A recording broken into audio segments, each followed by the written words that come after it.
the metropolitan municipality with the largest area in the country. Tshwane is home to more than 3 million people. This is a capital city, and the stakes are high. Competition for votes will be tough in this township, an ANC stronghold.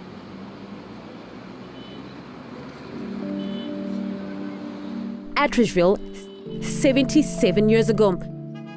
Pretoria councillor Patricia Attridge makes history. She brings service delivery to residents who had been relocated from Marabastad, a right that had until then been denied to black people. Today, Atteridgeville is a thriving township. The multicultural community has raised many great South Africans.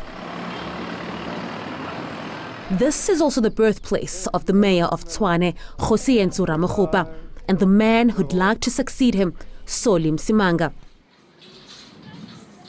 Its brilliant past unfolded into prosperity, but not for all. Drugs and unemployment have ravished this community and divided its people.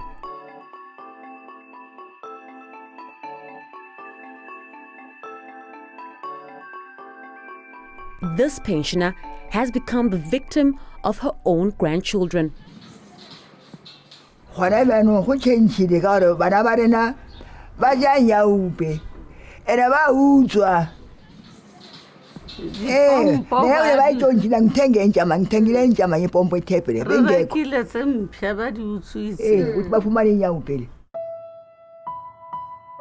The mayor's also invested 50 million rand into rehabilitation programs for Tshwane youths addicted to nyaupe. Ramokgopa believes internet connectivity is one of the keys that can unlock employment, especially for the youth. His administration has delivered the largest Wi-Fi network on the continent. But free Wi-Fi couldn't be further from this Atteridgeville youngster's mind. Laki Mahlati forms part of South Africa's new generation of black South Africans who, according to stats say, are less skilled than their parents and every other race group. They make up the bulk of the unemployed.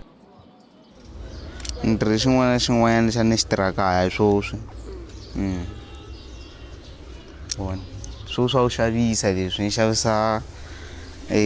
xavisa maapula, ni xavisa tibanana, ni xavisa tizimba vona ku mavota la se ni ngama va ni frenele bota ka ni tina yo ni famba ni kombela ku va ntsona va nga ntsona va ntsona.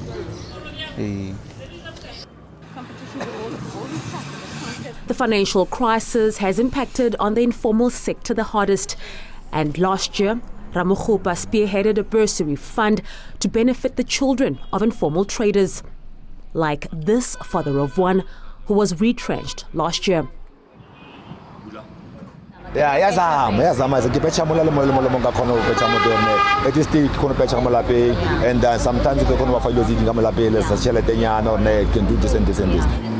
DA's mayoral candidate, who's worked in the private sector, believes people like Mogale will prosper only if the city is run like a thriving business. You know, we can start creating an environment where investors can start coming in.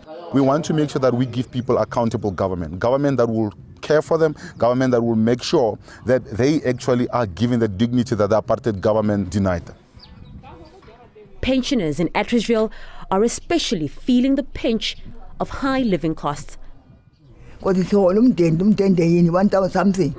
Pay rent and no various society. Tshwane's subsidized monthly tariffs for the poor are the highest in the country. Rent 75 rand.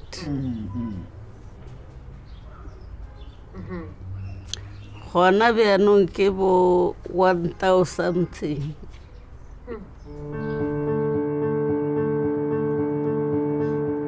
At the same time, this metro boasts the fastest growing local economy in South Africa.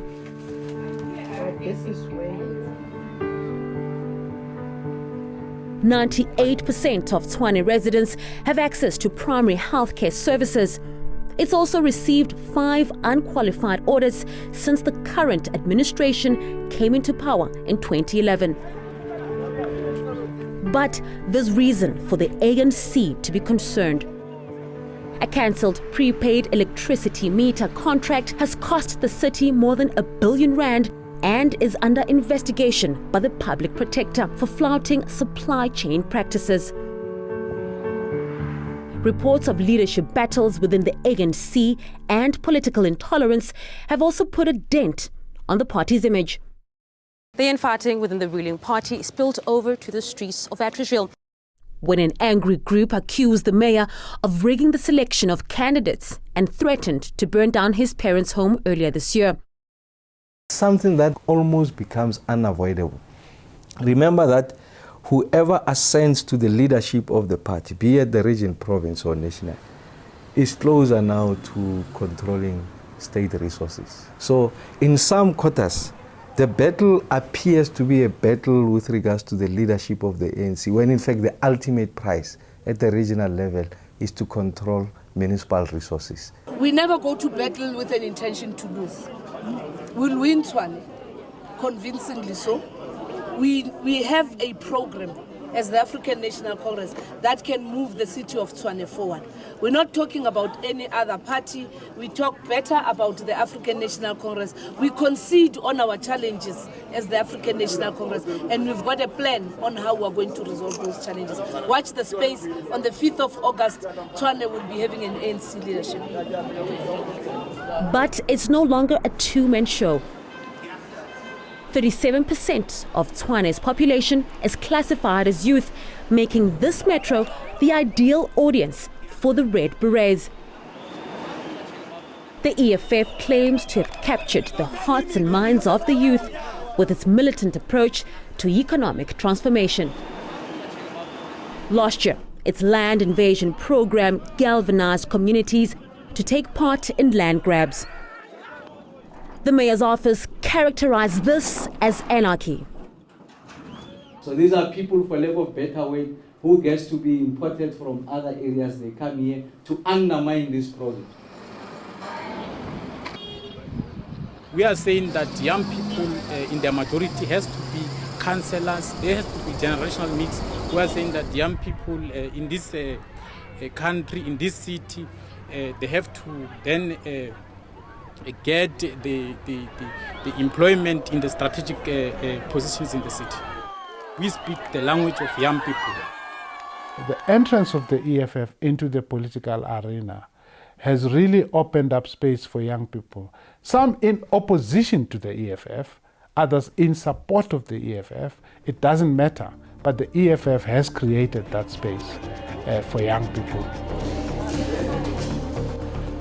The pressure to deliver in Tshwane is high. Its population grew by almost 50% between 2001 and 2011. And the political space is highly desirable. The next chapter in the history of Atteridgeville will be written in August. Lirandzu Themba, Pretoria.